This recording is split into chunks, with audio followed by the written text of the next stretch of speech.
नमस्कार, प्रदेश के मुद्दे में स्वागत है आप सभी का और मैं हूं आपके साथ वैशाली। और आज बात करेंगे बजट पर हुई बहस को लेकर। बता दें कि मध्य प्रदेश विधानसभा में वित्त मंत्री जगदीश देवड़ा ने बजट 2026 पेश करते हुए जनजातीय विकास, कृषि, शिक्षा, श्रमिक कल्याण और ग्रामीण कनेक्टिविटी पर बड़े प्रावधानों का ऐलान कर दिया। सरकार ने इसे विकास और विश्वास का बजट बताया है।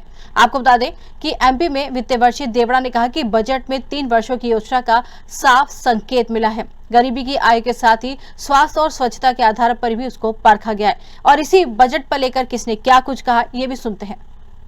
एमपी के वित्त मंत्री देवड़ा ने कहा कि बजट में 3 वर्षों की योजनाओं का साफ संकेत मिलता है। गरीबी को आय के साथ स्वास्थ्य और स्वच्छता के आधार पर भी परखा गया है। उन्होंने दावा किया कि ऋण प्रबंधन और अर्थ प्रबंधन में पारदर्शिता सुनिश्चित की गई है। साथ ही वर्ष 2047 के दृष्टि पत्र के अनुरूप भी बजट में प्रावधान शामिल किए गए हैं। उनके अनुसार यह बजट संवैधानिक प्रावधानों के अनुरूप और जिलों की प्राथमिकता को ध्यान में रखकर तैयार किया गया है। लेकिन विपक्ष और अर्थशास्त्रियों की ओर से कई सवाल उठाए जा रहे हैं। वहीं सरकार का दावा है कि बजट में हर वर्ग का ध्यान रखा गया है। नमस्कार, मेरा नाम प्रदीप करम्बेलकर है। मैं फिक्की CMSME का मध्य प्रदेश चेयरमैन और BNI भोपाल का एग्जीक्यूटिव डायरेक्टर हूं। आज यशस्वी मुख्यमंत्री डॉक्टर मोहन यादव के नेतृत्व वाली सरकार ने उप मुख्यमंत्री एवं वित्त मंत्री जगदीश देवड़ा जी ने इस साल का बजट 26-27 का प्रस्तुत किया। यह केवल आंकड़ों का समाकलन नहीं था, यद्यपि एक नई ऊंचाई और एवं सकल विकास के और मध्य प्रदेश के बढ़ते हुए कदम थे। इसको पढ़कर, इसको सुनकर मुझे ऐसा लगा कि यह मध्य प्रदेश के हर आय वर्ग, मध्यम वर्ग, उच्च वर्ग, कृषक एवं समाज से जुड़े हर वर्ग के विकास के लिए बनाया गया है। मैं पुनः सरकार का, मुख्यमंत्री का और वित्त मंत्री का आभार व्यक्त करता हूँ। धन्यवाद। नमस्कार, मैं Rajiv Gupta, joint managing director RSWM। आज जो माननीय मुख्यमंत्री डॉक्टर मोहन यादव के लीडरशिप में हमारे मध्य प्रदेश के विधानसभा में डिप्टी चीफ मिनिस्टर और फाइनेंस मिनिस्टर श्री जगदीश देवड़ा जी ने वर्ष 2026-27 का फाइनेंशियल डॉक्यूमेंट, जिसको हम स्टेट का बजट कह सकते हैं, वो प्रस्तुत किया।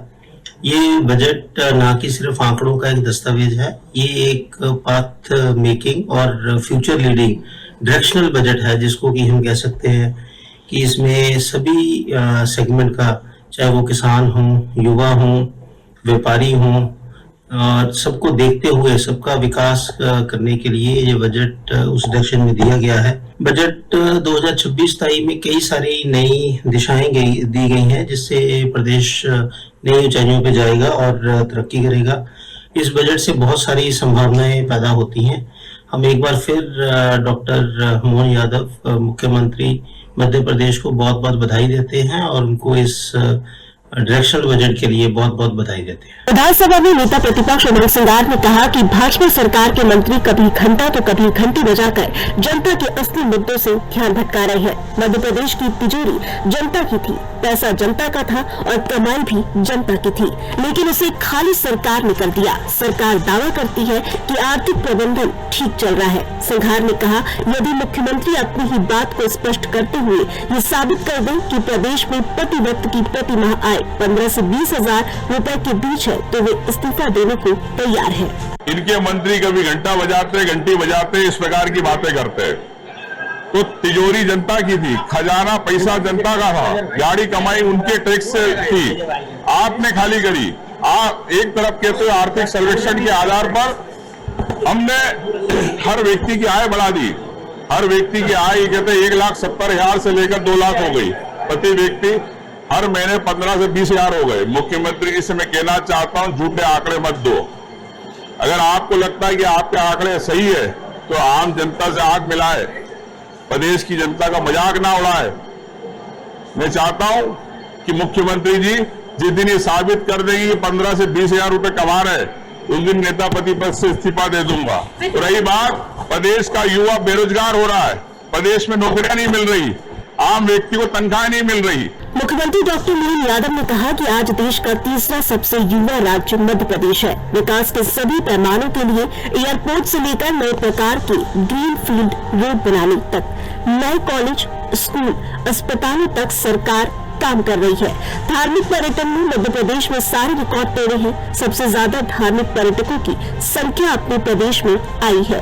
उम्मीद कर रही है कि विकास के इस क्रम में लगातार हम मिलकर इसी तरह आगे बढ़ते रहेंगे। आज जब देश का तीसरा सबसे युवा राज्य मध्य प्रदेश है, तो युवाओं के लिए रोजगार के लिए भी पर्याप्त प्रावधान किए हैं। हमारे विकास के सभी पैमानों के लिए एयरपोर्ट से लगा करके नए प्रकार के ग्रीनफील्ड रोड बनाने तक, नए कॉलेज और नए सांदीपनि विद्यालय से लगा करके नए हॉस्पिटलों तक, मेडिकल कॉलेज से लगा करके सभी प्रकार के इंडस्ट्रियों तक, सभी प्रकार के एविएशन के प्रोत्साहन फलस्वरूप हमारा राज्य एकमात्र राज्य है जहां हेली सर्विस के आधार पर भी हम पर्यटकों को अपने से जोड़ करके उनके लिए एयर, बीमार है तो एयर एम्बुलेंस, और घूमने आए तो उनके लिए हेलीकॉप्टर की सुविधा भी दे रहे हैं। और जहां हेलीकॉप्टर की सुविधा दे रहे हैं वहां प्लेन की सुविधा भी दे रहे हैं। और प्लेन की टिकट के लिए आमतौर पर जैसे उत्तराखंड के अंदर अगर 3 मिनट का वायुयान सेवा या हेलीकॉप्टर सेवा में व्यक्ति बैठता है तो लगभग 15 से 20 हजार रुपया उसको लगते हैं। उसके उलट हमारे यहाँ 45 मिनट की यात्रा में हम केवल उससे 1/10 ले रहे हैं, बाकी का सारा पैसा हमारी तरफ से दे रहे हैं।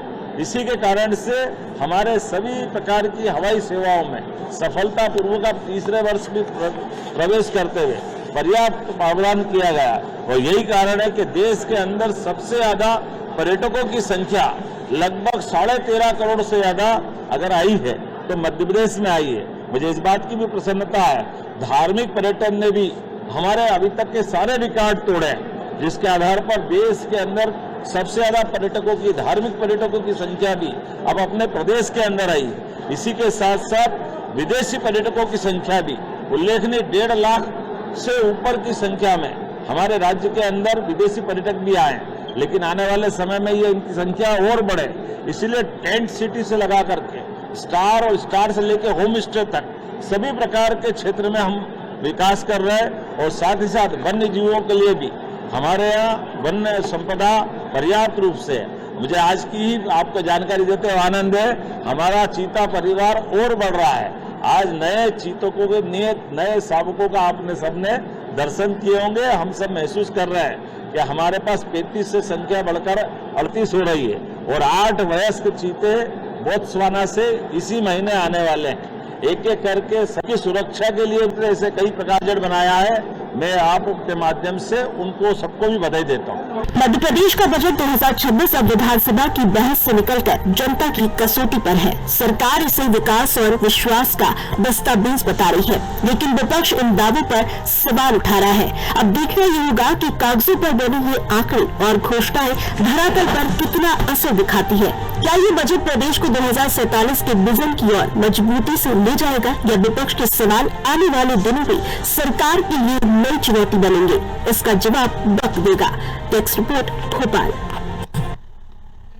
तो आपको बता दें कि बजट 2026-27 अब पेश हो चुका है और बजट को लेकर अब बहस भी जारी हो चुकी है।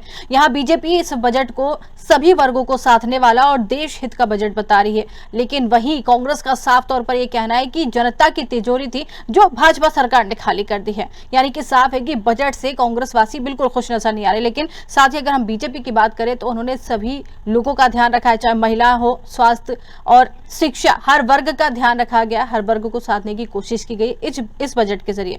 लेकिन कांग्रेस यहां पर इससे इत्तेफाक रखती हुई नजर नहीं आती और आज इसी पर हम चर्चा करेंगे। और सबसे पहले अपने मेहमानों से आपको मिलवाना चाहेंगे। सचिन सक्सेना जी बीजेपी से हमारे साथ जुड़ गए हैं, शहरयार खान कांग्रेस से हमारे साथ जुड़ गए हैं, राजेश जौहरी जी वरिष्ठ पत्रकार हमारे साथ जुड़ गए और साथ ही पुष्पर साहू आर्थिक विश्लेषज्ञ भी हमारे साथ जुड़ गए। सभी मेहमानों का बहुत बहुत स्वागत है। और डिबेट की शुरुआत आज मैं कांग्रेस के साथ करना चाहूंगी। क्या लगता है खान साहब, बजट आ गया 2026-27, सभी वर्गों को ध्यान में रखकर ये बजट बनाया गया है, कैसा लगा आपको ये बजट? देखिए, ये बजट मध्य प्रदेश के इतिहास में पहली बार ऐसा बजट इस सरकार ने पेश करा जी। जो सरकार कर्ज में लगभग 5 लाख करोड़ के कर्ज में डूबी है और 4,65,000 करोड़ का ये कर्ज का बजट जो मध्य प्रदेश पे थोपा गया है, ये सिर्फ आंकड़ोबाजीगरी से ज्यादा कुछ नहीं है।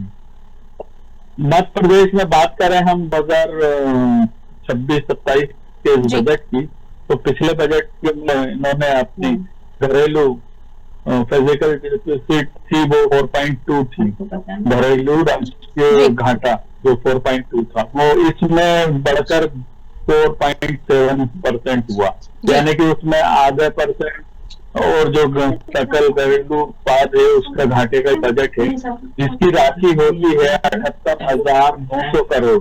मेरे भाजपा के मित्र रोशनी डाल दें कि ये घाटे की भरपाई वो अगले एक वर्ष में, वित्तीय वर्ष में करने जा रहे हैं, जिससे कि मध्य प्रदेश वो किसान, मध्य प्रदेश का वो नागरिक, मध्य प्रदेश की वो महिलाएं, जी वो युवा जी को विकास रूप में इस बजट काफी उम्मीद थी, लेकिन ढाक से 3 बात वही निकले जो हमको आशंका थी। जो आर्थिक सर्वेक्षण कल आया तो उसमें वो परिलक्षित हो रहा था, बिल्कुल, लेकिन हमने इंतजार करा और उसके बाद आज जो बजट पटल पे रखा गया तो वो सारी चीजें निकल के बिल्कुल साफ हो गई कि जिस प्रकार के मुखिया को ये ज्ञान नहीं है कि गन्ने की खेती होती है कि गुड़ की खेती होती है, वो कितना दिनारी मुख्यमंत्री होगा।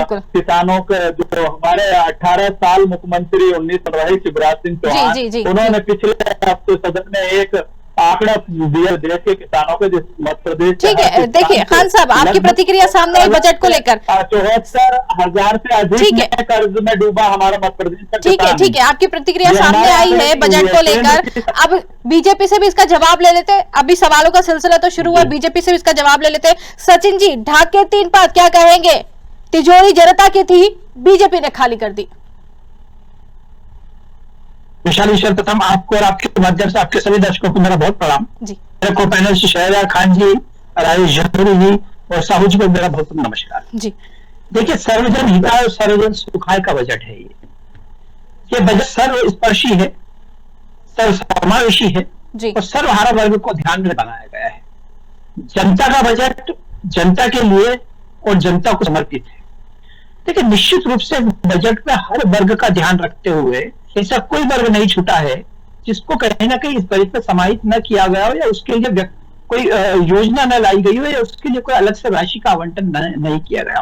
मैं शिक्षा की बात कर लूं, मैं कृषि की बात कर लूं, मैं अधोसंरचना की बात कर लूं। अधोसंरचना में तो अभी तक का सार्वधिक आवंटन अगर हुआ है, सार्वधिक प्रस्ताव अगर प्रावधान रखा गया बजट में, तो इस बार के बजट में रखा गया है लगभग 1,15,000 करोड़ का प्रावधान रखा गया है। तो जब हम पूंजीगत व्यय की जब बात करते हैं विशाली जी, तो निश्चित रूप से इस बात को जो अर्थशास्त्र को समझते हैं वो इस बात को समझते हैं कि पूंजीगत व्यय किस प्रकार से एक प्रदेश की आर्थिक व्यवस्था का आधार होता है और किस प्रकार से वो निवेश के कहीं ना कहीं आकर्षित निवेश को करता है। जी बिल्कुल। तो सड़क हो, बिजली हो, पानी हो, ये वो सारी चीजें हैं जो कहीं ना कहीं निवेशकों को अपनी तरफ आकर्षित करती है। और यही आकर्षण जब निवेश में बदलता है तो मान के चलिए इस प्रदेश में कहीं ना कहीं एक बड़ा आय का स्रोत डेवलप होता है। और ये जो अंतर जो बता रहे हैं 4.4 का, तो निश्चित रूप से बहुत बड़ा अंतर नहीं है। जब फिस्कल डेफिसिट की हम लोग बात करते हैं, कहीं ना कहीं मान के चलिए कि एक बजट में इतना अंतर आता है और इसको भी ये भी अनुमानित होता है। चलिए, जब हम इसके 27-28 के बजट की बात करेंगे तब उसका एग्जैक्ट पोजीशन क्लियर होगी। अभी हमने देखा कृपा के एड कुछ फिस्कल डेफिसिट रहा था लास्ट टाइम का, तो ये वो सारी चीजें अनुमान की चलती है। और निश्चित रूप से सरकार की नीयत साफ होती है, की इच्छा शक्ति होती है, तो परिणाम भी सकारात्मक रूप से सामने आते हैं। बहुत सारे आंकड़े हैं बजट के, अगर आप कहें तो मैं आपके समक्ष रख देता हूँ। इस बार जो बजट है वैशाली जी, वो ज्ञान से ज्ञानी की ओर अग्रसर हुआ है। देखिए, ज्ञान जो गरीब, युवा, अन्नदाता और नारी शक्ति की माननीय मोदी जी ने अवधारणा को जो मूल मंत्र मोदी जी ने दिया था, उसमें आई हम लोगों ने और जुड़ा है। तो आई इंडस्ट्री भी है और ऐसे इंफ्रास्ट्रक्चर भी है। तो हम ज्ञान से ज्ञानी की ओर आगे बढ़े हैं। और जब आगे बढ़े हैं तो निश्चित रूप से आप ये देखिए, जब मैं बात करता हूँ तो पूंजीगत व्यय मैं आपको बताया 1,15,000 करोड़ का है, जिसमें मजरा टोला तक की भी सड़कों का लिए एक राशि आवंटित की गई 21,630 करोड़ रुपए की। जी देखिए, बीबी जी राम जी की 10,428 करोड़ की राशि दी गई है। ग्रामीण विकास के लिए 40,562 करोड़ का प्रावधान रखा गया है। युवा कल्याण के लिए 815 की राशि दी गई है। कृषि के लिए लगभग 1,15,000 की राशि दी गई है। इसमें पर्टिकुलर जब मैं सोलर पंप की बात करता हूँ तो 1 लाख सोलर पंप किसानों को दिए जाएंगे। तो वो सिर्फ उनकी सिंचाई की व्यवस्था के लिए नहीं, अभी तो उनके आय का अतिरिक्त स्रोत बन सके उस दिशा में, क्योंकि उस बिजली को कहीं ना कहीं प्रदेश सरकार खरीदेगी तो किसान की एक आय अलग से सुनिश्चित नहीं। लेकिन सर अगर जैसे आप ये बोल रहे हैं तो इसमें दिक्कत ये भी तो है ना कि अगर ये सोलर पंप जो दिए गए हैं अगर बिजली यहाँ पर खींचेगी तो किसानों की जेब पर भी बोझ भी तो पड़ेगा इससे सीधे सीधे। नहीं, देखिए सोलर पंप जब दिए गए तो सोलर पंप अपना प्रोडक्शन करेंगे, नेट मीटरिंग करके एक व्यवस्था होती है, जितना आप उपयोग करेंगे उतनी आपके उसमें वो माइनस हो जाएगी। उसके अलावा जब अतिरिक्त यूनिट आप प्रोड्यूस करेंगे तो अतिरिक्त यूनिट को कहीं ना कहीं प्रदेश सरकार परचेस करेगी। जब प्रदेश सरकार उसको परचेस करेगी तो निश्चित रूप से किसान की आय एक अन्य के माध्यम से बढ़ेगी। तो ये वो सारी चीजें हैं इस बात को बताती कि हमने जो 2026 कृषि कल्याण वर्ष के रूप में घोषित करा तो हमने उस दिशा में बजट में भी आवंटन करा और सरकार उस दिशा में गंभीर और संवेदनशील है। ये इन सब बातों से क्लियर होता है। ठीक, बिल्कुल बिल्कुल आपके पास आते हैं। खान साहब भी कुछ कहना चाह रहे हैं। खान साहब आपके पास आएंगे, बिल्कुल आपके पास आएंगे, लेकिन वरिष्ठ पत्रकार इसका जवाब मैं एक मुद्दे पे नीति इस बात में जवाब दे दूं, फिर आप आगे बढ़ जाइएगा। मेरे भाई देखिए 2 मिनट, बस 2 मिनट का समय चाहिए सर। पत्रकार वरिष्ठ पत्रकार हमारे साथ बने हुए हैं, वरिष्ठ पत्रकार हमारे साथ बने हुए, आपके पास आएंगे, आपकी बात पूरी सुनेंगे। जौहरी जी क्या लगता है आपको, आप तो खुद वरिष्ठ पत्रकार है, बजट आया है सामने 2026, आपने कवरेज भी किया होगा, क्या लगता है इस बजट से क्या उम्मीदें आम जनता लगा सकती, कैसा है ये बजट? देखिए एक बात तो ये है कि 4.38 लाख करोड़ का बजट है जी, और ये अपने आप में अभी तक का हाईएस्ट है जी। तो अभी इसके ऊपर जितने भी लोग अभी साहू जी और बताएंगे इसके बारे में, लेकिन एक बात जरूर है कि जो 1.27 लाख करोड़ जो महिलाओं के लिए रखा है जी, और जिसमें से 24,000 करोड़ सिर्फ लाडली बहना योजना का है, तो एक अपने को समझ में आ रहा है कि बड़ा एक अमाउंट बजट का जो है वो महिलाओं के लिए जा रहा है बिल्कुल, और महिला केंद्रित है। तो कहीं ना कहीं ये एक चीज अच्छी है इसमें। हालांकि एक और 23,745 करोड़ मेडिकल के लिए, हेल्थ के लिए, जैसे मेडिकल कॉलेज है, हॉस्पिटल है, और ये भी अपने आप में एक अच्छी चीज है। अर्बन डेवलपमेंट से बहुत ज्यादा हर आदमी को उसका मतलब नहीं रहता है, पर हाँ जो 1 लाख करोड़ जो सोलर पंप है, जो 1 लाख सोलर पंप है जो बनने, उससे बहुत फर्क पड़ा है। जो ग्रीन एनर्जी से एकदम से परिदृश्य चेंज होता है, बिजली की जो नॉर्मल दूसरी बिजली की आपूर्ति पर उस पर चिंता नहीं रहती है, थर्मल पावर स्टेशन का हमारा जो लोड कम होता है और ग्रीन एनर्जी बनती है। अब जहां तक बात हो रही है एक की डेफिसिट की बात हो रही है, एक तो अभी इसकी खराबियों की ये है कि 5.31 लाख करोड़ का जो अपने ऊपर वो है लोन है, और उसमें से 5600 करोड़ तो अभी लिया गया था जब ये बजट से पहले, यानी कि 213 करोड़ हर दिन का लोन है। एक बात, लेकिन अब एक बात है डेफिसिट की बात हो रही है। डेफिसिट पर जो विपक्ष कई बार बहुत इल्जाम लगा रहा है कि डेफिसिट 4.45 है, तो अभी हम सिर्फ 3 प्रदेशों की बात करते हैं कि मध्य प्रदेश में 4.45 है, तो पंजाब में 4.5 है, हिमाचल में 4% है, और आपका तमिलनाडु में 3% है। तो मतलब ऐसा कोई बहुत बड़ा डिफरेंस नहीं है, सब जगह इस तरह का डेफिसिट चलता है, और ये आम बात है। क्योंकि ये जो देखिए लोकतंत्र जो होता है पब्लिक फ्रेंडली, लोगों के लिए होता है, for the people, by the people, of the people होता है, तो इसमें डेफिसिट आना तय है, क्योंकि प्रॉफिट के लिए सरकार काम नहीं कर रही। सरकार जो पब्लिक बेनिफिट के लिए, पब्लिक वेलफेयर के लिए काम कर रही है। समझ नहीं आ रही नहीं, आपके पास आएंगे, आपके पास आएंगे सर, आपके पास आएंगे, उनको अपनी बात पूरी कर लेने दीजिए। क्लियर नहीं आ रही, आपके पास आएंगे, उनको अपनी बात पूरी कर लेने दीजिए। जी जौहरी जी, पब्लिक वेलफेयर स्कीम आवाज क्लियर नहीं आ रही मैडम, मैं ये बोल रहा हूँ। ठीक है, इनको आवाज बिल्कुल अपनी टीम से अनुरोध करेंगे, थोड़ा आवाज पे ध्यान दीजिए। जी जौहरी जी, तो पब्लिक वेलफेयर स्टेट है, तो जब पब्लिक वेलफेयर स्टेट में बजट डेफिसिट होना तय है, पूरी दुनिया में जहां जहां पर भी इस तरह की गवर्नमेंट्स होती हैं वहां पे डेफिसिट होता है। लेकिन एक बात है कि कहीं ना कहीं हमको ये लग रहा है कि ये अपने प्रदेश को ऊपर की तरफ ही ले जाएगा, टूरिज्म भी बढ़ेगा इसमें, बिल्कुल, और कहीं ना कहीं इसका फायदा तो होगा वैसे इस बजट का। बिल्कुल, बजट से फायदा होगा कहीं ना कहीं। ठीक है, आपके पास भी वापस आएंगे। पुष्प कुमार साहू जी भी हमारे साथ जुड़े हैं। साहू जी, क्या लगता है आपको कि इस बजट में छोटे और मध्य व्यापारियों के हितों का पर्याप्त ध्यान रखा गया है, जो बजट आज हमारे सामने आया है? जी, आपको हमारी आवाज आ रही है साहू जी? जी हेलो, जी बिल्कुल, जी बिल्कुल कहें। बजट अच्छा है, कोई टैक्स वगैरह नया नहीं लगाया गया, ना ही बढ़ाया गया है, ना ही घटाया गया है। बजट अच्छा सभी वर्गों को ध्यान में रख के बनाया गया है, सभी सेक्टर्स के लिए प्रोविजंस लेके आए ये लोग, एमएसएमई, महिलाओं के लिए, यूथ के लिए और मेडिकल कॉलेजेस वगैरह के लिए, तो बजट अच्छा है। बाकी कि जो अलोकेशन यहाँ पे हुआ है वो एक्चुअल में यूज होना चाहिए, मेन चीज ये, मतलब जिस चीज के लिए अलॉट हुआ है बजट पास हुआ है वो वहां पे यूटिलाइज होना चाहिए। हमारे देश में यही सबसे बड़ी समस्या है कि वो यूटिलाइज नहीं होता, बीच में वो पैसा बहुत ज्यादा बाहर हो जाता है करप्शन के फॉर्म में, इन सब चीजों के फॉर्म में। तो यदि ये चीज ना हो तो बजट अच्छा है, नो डाउट अच्छा लेके आए। दूसरा अहम पॉइंट ये है कि हमारा कर्जा बहुत ज्यादा बढ़ रहा है, बिल्कुल मध्य प्रदेश में आप देखेंगे तो कर्जा बहुत ज्यादा बढ़ रहा है। उसके लिए सरकार को कुछ उचित कदम उठाना चाहिए जिससे वो कर्जा कम हो, जैसे कि एम्प्लॉयमेंट के लिए कुछ करना चाहिए। एम्प्लॉयमेंट नहीं है अपने यहाँ, एम्प्लॉयमेंट बहुत कम है, बाहर के हमें जाना पड़ता है स्टेट्स में के लिए, जैसे महाराष्ट्र, कर्नाटक इधर जी।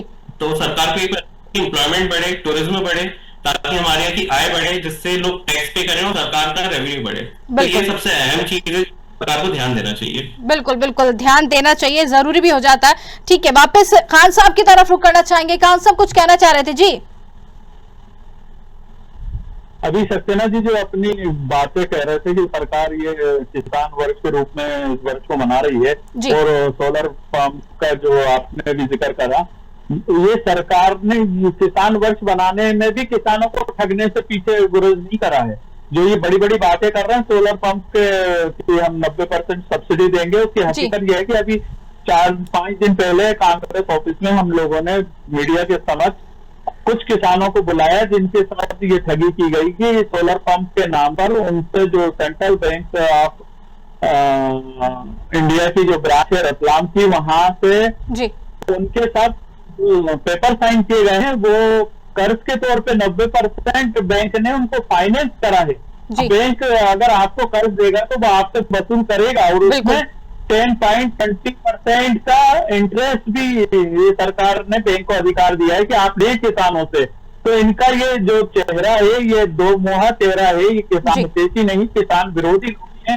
10% सब्सिडी दे बोल रहे हैं, 90% दे रहा है। तो किसान को तो आपने ना चाहते हुए भी कर्ज के बोझ के तले दबा दिया, और उसकी जमीन को फिर आपने दाव पे लगा दिया कि अगर वो कर्ज नहीं पटा पाए तो बैंक उसकी नीलामी करे और वो फांसी पे लटक जाए। ये इनका चाल चरित चेहरा एक तरफ ये भी है। रही बात अभी जो साहू जी ने हमारे बीच है, उन्होंने बहुत अच्छी बात बोली कि ये सरकार के जो कर्ज बढ़ रहे हैं इसके लिए इनके पास कोई नीति और नियत नहीं है कि मध्य प्रदेश की किस तरह से आय को बढ़ाया जाए जिससे कि हम ये कर्ज को पटा सके। क्या आपने तो एक विभाग ही बना दिया कि मध्य प्रदेश की संपत्तियों को बेचिए और ये कर्ज के ब्याज को चुकाइए, या हर महीने फिर कर्ज लीजिए, कर्ज पे कर्ज जवाब ले लेते हैं। कहाँ होगा जो इस बजट में, वो बजट में इसका कोई इनकी कार्य योजना नहीं दी है कि हम अपने मध्य प्रदेश की आय को कैसे बढ़ाएंगे। जब आय बढ़ेगी तभी तो बिल्कुल, इसका जवाब ले लेते हैं, नहीं तो लेंगे।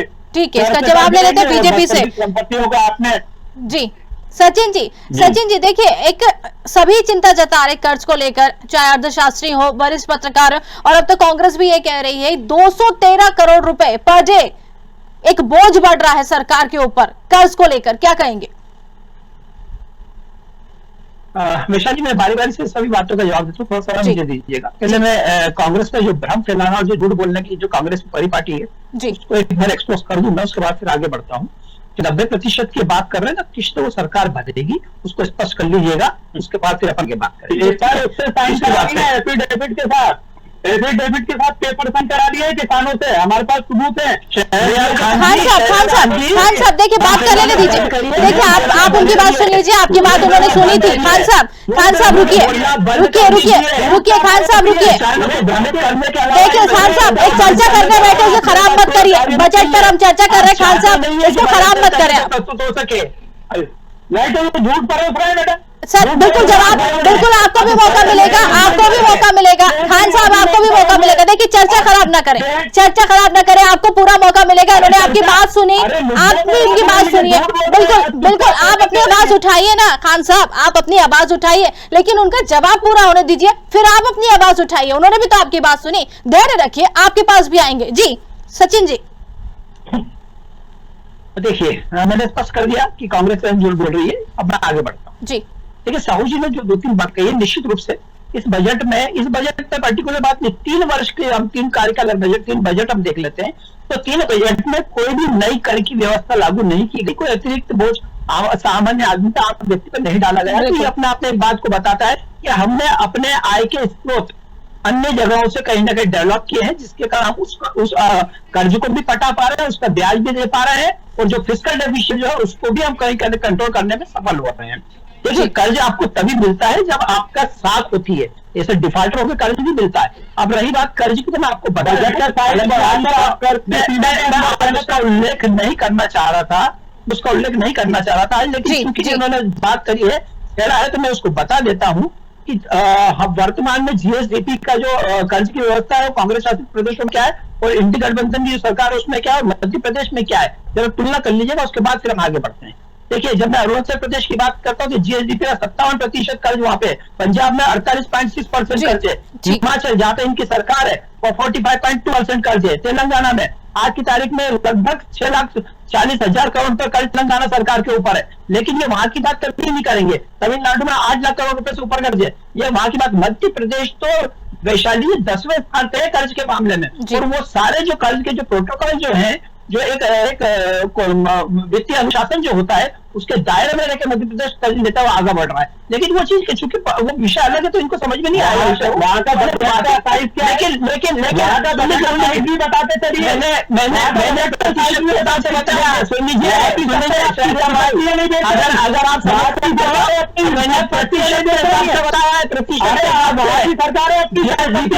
देखिए खान साहब सचिन जी, खान साहब देखिए, चर्चा हम कर रहे हैं, देखिए चर्चा हम कर रहे हैं, दोनों से यही कहेंगे कि और भी हमारे साथ मेहमान जुड़े हैं, दोनों से यही कहेंगे और भी मेहमान हमारे साथ जुड़े, एक एक करके अगर अपनी बात रखेंगे तो हम उन तक भी पहुंचेंगे। पहले उनको अपनी बात खत्म करने दीजिए, क्योंकि और भी मेहमान हमारे साथ जुड़े। सर थोड़ा देखिए जी, सचिन जी कम शब्दों में अपनी बात खत्म करें।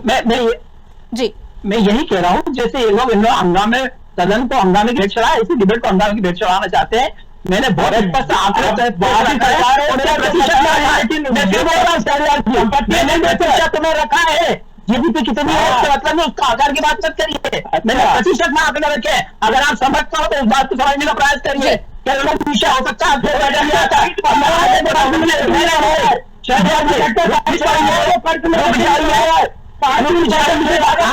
ठीक है, चलिए वापस आते हैं आप दोनों के पास। ठीक है, वापस ठीक है, दोनों के पास वापस आते हैं। चलिए ठीक है, दोनों के पास वापस आते हैं, कुछ समय में दोनों के पास वापस आते हैं। जौहरी जी हमारे साथ जुड़े, वरिष्ठ पत्रकार। जौहरी जी, क्या लगता है पेट्रोल का वेट कम हो, इसके लिए लोग इंतजार कर रहे थे, क्या कहेंगे? देखिए, एक बात है कि जब से मतलब आज हमको भी करीब ऑलमोस्ट 22-23 इयर्स हो गए पत्रकारिता में जी। अपने पूरे जीवन में हमने कभी नहीं देखा कि कोई बजट आया हो और सरकार ने ये ना, सरकार के जो पार्टी होती, रूलिंग पार्टी के लोग ये कहते हैं कि बहुत अच्छा बजट है, पब्लिक फ्रेंडली है, सर्विस पर्सी है, और आज तक विपक्ष को कभी कहते हुए नहीं सुना कि बजट अच्छा है जी। तो ये हमको ना इस माइंडसेट को समझना पड़ेगा कि अपनी पॉलिटिक्स का अपने डायनामिक्स होते हैं, उसमें क्या बोलना है, क्या है, वो एक अलग चीज है। लेकिन अब बात फिर से लोन पे आते हैं, कर्जे पे आते हैं। तो कर्जा जो है, आप ये देखिए, कर्जा अभी डाटा निकला ये कि मध्य प्रदेश पे तो 5.62 लाख करोड़ का 5.31 लाख का 5.31 का है जी। तमिलनाडु इससे छोटा है, 9.9 लाख करोड़ का है। उत्तर प्रदेश थोड़ा बड़ा है इससे काफी, तो 8.2 लाख करोड़ है। महाराष्ट्र पे 8.1 लाख करोड़ है, पंजाब पे 4 लाख करोड़ है, और ऐसे ही बहुत सारे राज्यों पे तो लोन का सिस्टम क्या रहता है, साहू जी ज्यादा अच्छे से बताएंगे जी। उसका एक सिस्टम ये होता है, किसी भी राज्य को लोन तभी दिया जाता है जब उसका कुछ एक क्रेडेंशियल्स होते हैं, वो क्रेडेंशियल जाते हैं, उस हिसाब से उसको लोन मिलता है। तो लोन कोई ऐसा नहीं है कि कोई अपनी मर्जी से कितना भी लोन ले ले, लोन के लिए एलिजिबल होना भी जरूरी है। एक बात तो ये है। दूसरी बात ये है कि कहीं ना कहीं जो जिस बात का दुख होता है कि चाहे वो कांग्रेस हो, भाजपा हो या कोई भी पार्टी हो, जो आम आदमी पार्टी ने जो सत्यानाश किया इस देश की पॉलिटिक्स का, फ्री वाला सिस्टम, आज दुख ये हो रहा है कि हम देखिए जो 24,000 करोड़ तो सिर्फ लाडली बहना में चले जाएंगे, उस 24,000 करोड़ से पता नहीं कितना बड़ा, देखिए 23 उससे थोड़ा सा कम हेल्थ के लिए बजट है और 24,000 करोड़ सिर्फ 1500 2000 देने के लिए है। वो क्यों? क्योंकि ये पार्टियां आपस में इसलिए लड़ रही हैं कि कैसे जनता को खुश रखा जाए, कैसे पैसे बांटे जाए, और इसकी शुरुआत आम आदमी पार्टी ने की थी। तो वो जो है उससे कहीं कांग्रेस को भाजपा दोनों बहुत जिम्मेदार पार्टियां हैं, इनको उस माइंडसेट से देश को बाहर निकालना पड़ेगा। ये जो फ्रीबीज बांटने के लिए आप सोचिए कि 21,500 करोड़ अर्बन डेवलपमेंट के लिए है, जिसमें पूरे के पूरे शहर है उनका विकास होना है, उसमें स्मार्ट टाउन भी होने हैं, सब कुछ होना है, स्मार्ट सिटी होना है, सीवेज होना है, एसटीपी होना है, ईटीपी होना है, और 24,000 करोड़ सिर्फ लाडली बहना योजना में जा रहे हैं। तो इस चीज पे बजाय कांग्रेस और भाजपा आपस में लड़े एक दूसरे को, या कांग्रेस उसको खराब बताए, विपक्ष खराब बताए बजट को, इस बात पे लड़ना चाहिए कि आप इसको बंद करो। और इसके लिए जो एफिडेविट की बात हो रही है, एफिडेविट सबको इस बात का देना चाहिए कि मैं भी कभी नहीं दूंगा, मेरी पार्टी भी कभी कोई फ्री नहीं बांटेगी, आप भी नहीं बांटोगे। इसका एफिडेविट की एक दूसरे से मांग करें। दुख ये होता है कि वो नहीं मांग करेंगे, क्यों? क्योंकि वो जनता नाराज ना हो जाए, वोट ना चले जाए। अरे एक बार सब एक हो जाओगे, मतलब आप सोचिए हमारे टैक्स की गाड़ी कमाई का पैसा इस तरह से बर्बाद किया जाता है। और देखिए आप भी एक बहन है, 1500 रुपए से कौन से किसी घर का कोई बहुत बड़ा भला हो जाएगा? और अच्छे घरों की महिलाओं को 1500 रुपए या 1800 रुपए जितने भी अभी आएंगे वो मिलेंगे, उससे क्या फायदा होगा? लेकिन 24,000 करोड़ जो प्रदेश का चला गया, देश का चला गया, इसका ज्यादा नुकसान है। बिल्कुल। और एक बात ये है कि देखिए फिस्कल डेफिसिट हो गया और लोन हो गया। मध्य प्रदेश की स्थिति बहुत अच्छी है, कहीं से खराब नहीं है, आप कोई कुछ भी कह ले। और ऐसा मध्य प्रदेश में भी देखिए, जैसे आज इंदौर, आप विश्वास करेंगे बेंगलोर में लोग जो इन्वेस्टमेंट के लिए तैयार नहीं हो रहे हैं, और लोग जो है लोग इंदौर में लगा रहे हैं पैसे।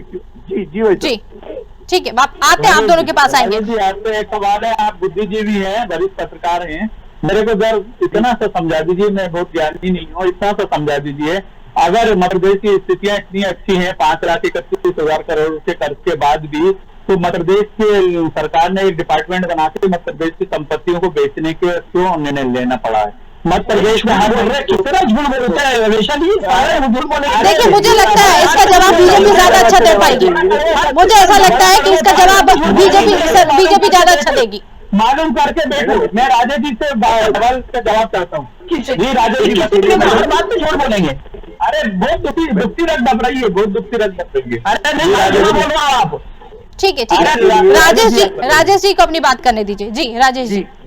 देखिए उनने जो अभी सर ने जो सवाल पूछा है जी, बहुत अच्छा सवाल है कि वो डिसइन्वेस्टमेंट का जो है सबसे पहले अपने मनमोहन सिंह जी लाए थे जी। और सबसे लिबरलाइजेशन के साथ में डिसइन्वेस्टमेंट भी एक बहुत बड़ी चीज थी। देखिए एक समय था देश में जब नेशनलाइजेशन ऑफ प्रॉपर्टी की जरूरत पड़ी थी, तो LIC, GIC जितने भी ये थे, चाहे टाटा का जो टाटा जिसके बाद में एयर इंडिया बना, टाटा की एयरलाइंस को, उन सबको नेशनलाइजेशन किया गया। लेकिन वो समय अलग था। फिर बाद में समझ में आया जैसे समय के साथ, देश काल और परिस्थिति के साथ में जो इकोनॉमी बदल रही है, बहुत तेजी से सारी डायनामिक्स बदल रहे हैं, तो फिर समझ में आया नेशनलाइजेशन के बजाय डिसइन्वेस्टमेंट बहुत बड़ी चीज होती है। सरकारी संपत्तियां, आप सोचिए एक छोटा सा उदाहरण है आप लोगों के लिए जिन्होंने सवाल पूछा है कि मध्य प्रदेश राज्य परिवहन निगम हुआ करता था। आपको मैडम बता दें, हमारे सामने गवाह, मतलब बहुत सारे एविडेंस हैं कि जो मैनेजर होता था, डिपो मैनेजर से लेके कंडक्टर तक, पूरे पैसे खा जाते थे। उस चक्कर में वो मध्य प्रदेश राज्य परिवहन निगम एक बीमारू स्थिति बन गई और उसको बंद करना पड़ा। तो ऐसी हमको प्राइवेटाइजेशन का जमाना है, तो प्राइवेटाइजेशन से ही स्थितियां अच्छी होंगी। जितनी ज्यादा सरकारीकरण करेंगे उतनी स्थितियां गड़बड़ होंगी। आई थिंक जवाब से आप सेटिस्फाइड होंगे। जी बिल्कुल ठीक है, वापस आपके पास आएंगे साहू जी की तरफ। इसका मतलब यह है कि प्रदेश की सारी संपत्तियों को बेच के सरकार घी पीने का काम करेगी। संपत्ति बना दीजिए, बता दीजिए सर।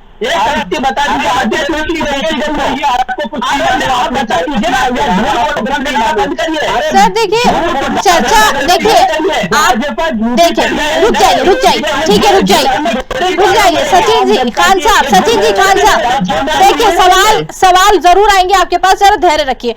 साहू जी की तरफ रुख करना चाहूंगी। साहू जी बिल्कुल आपके पास आएंगे, सचिन जी आपके पास आएंगे, बस कुछ समय दीजिए मुझे। साहू जी, कर्ज का बोझ तो पड़ रहा है सरकार के ऊपर और लगातार सरकार कर्ज भी ले रही है, लेकिन सवाल ये उठ रहा है कि कर्ज आखिर ले क्यों रही है? क्या मध्य प्रदेश में आय के स्रोत कम है जो इतनी जरूरत पड़ रही है कर्ज में डूबती जा रही सरकार, और लगातार सवाल भी उठ रहे हैं उनके ऊपर?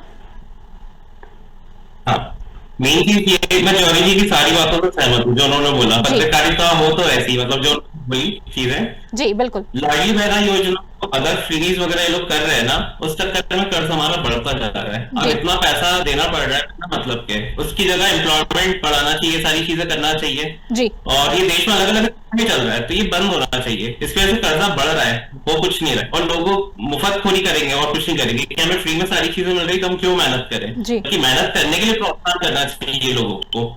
तो ये सारी चीजें बंद होना चाहिए मेरे हिसाब से जी। बिल्कुल ठीक है, इसका जवाब ले लेते हैं। फ्री की रेवड़ी क्या कहेंगे सचिन जी? लाडली बहना योजना पर सवाल भी खड़े हो रहे।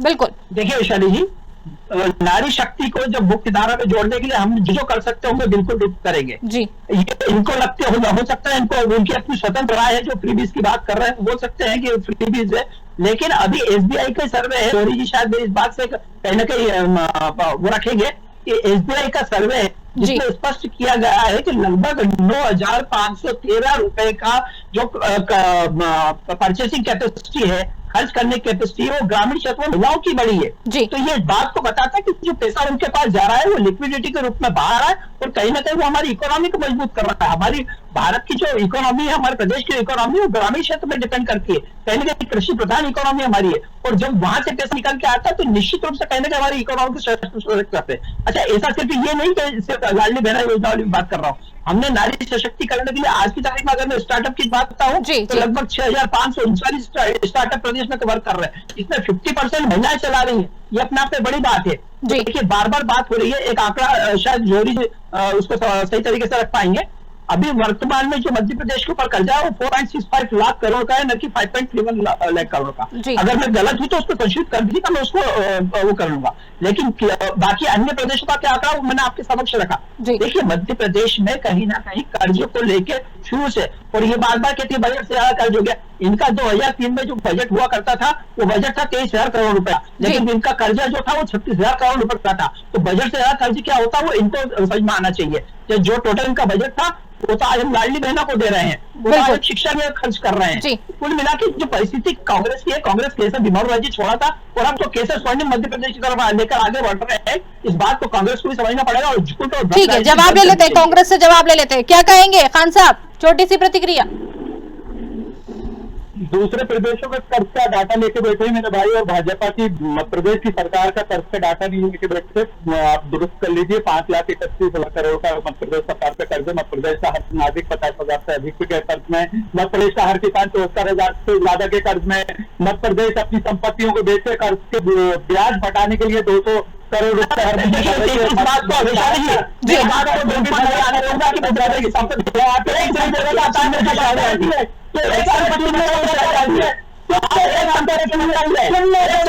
ठीक है, सुन लीजिए सचिन जी, सुन लीजिए सचिन जी, सुन लीजिए, सुन लेते हैं।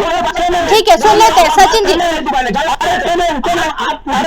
सचिन जी सुन लेते हैं ना, सुन लेते हैं खान साहब की बात भी हम सुन लेते हैं, सुन लेते हैं उनकी बात। देखिए सुन लेते हैं, ठीक है सचिन जी सुन लेते हैं। बड़ी दुखी हुए आंकड़े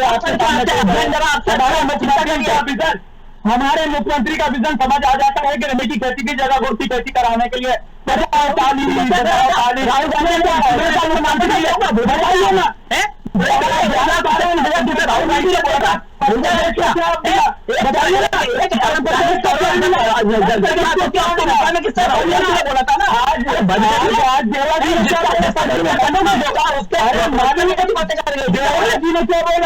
अरे सुनिए ना, ठीक है सुन लीजिए। देखिए एक दूसरे की बात सुन लेंगे तो बेहतर होगा। देखिए सर, सचिन जी और खान साहब दोनों से यही कहेंगे।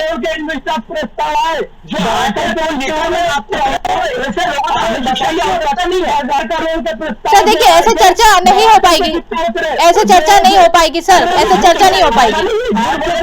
ठीक है चलिए, अच्छा ठीक है, ठीक है चलिए, ठीक है बिल्कुल। छोटी सी प्रतिक्रिया मांगी थी, ठीक है छोटी सी प्रतिक्रिया मांगी थी, लेकिन बिल्कुल छोटी सी प्रतिक्रिया दीजिए क्योंकि समय भी अब हमारे पास कम है।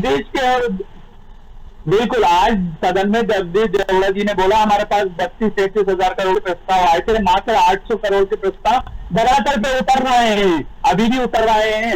और कमलनाथ सरकार ने लाभ क्या है? अरे क्या बोल रहा है? हजार कंफ्यूजन, हजारों की लाभ है। चुप नहीं, देखिए संपर्क हमारा सभी से टूट गया, लेकिन यही कहेंगे कि चर्चा का समय भी हमारा पूरा हो चुका था। बहुत बहुत धन्यवाद हमारे साथ सभी मेंबरों का जुड़ने के लिए, बहुत बहुत धन्यवाद। तो कहेंगे मध्य प्रदेश बजट 2026 अब विधानसभा की बहस का हिस्सा बन गया, निकलकर जनता की कसौटी पर आ गया। सरकार इसे विकास और विश्वास का दस्तावेज बता रही, लेकिन विपक्ष इन दावों पर सवाल उठा रही है। अब देखना यह होगा कि कागजों पर बने ये आंकड़े और घोषणाएं धरातल पर कितना असर दिखा पाती है। क्या ये बजट प्रदेश को 2047 के विजन की ओर मजबूती से ले जाएगा, या विपक्ष के सवाल आने वाले दिनों में सरकार के लिए नई चुनौती बनकर इसका जवाब देंगे? ये वक्त ही बताएगा। फिलहाल आज की बहस में इतना ही। नमस्कार।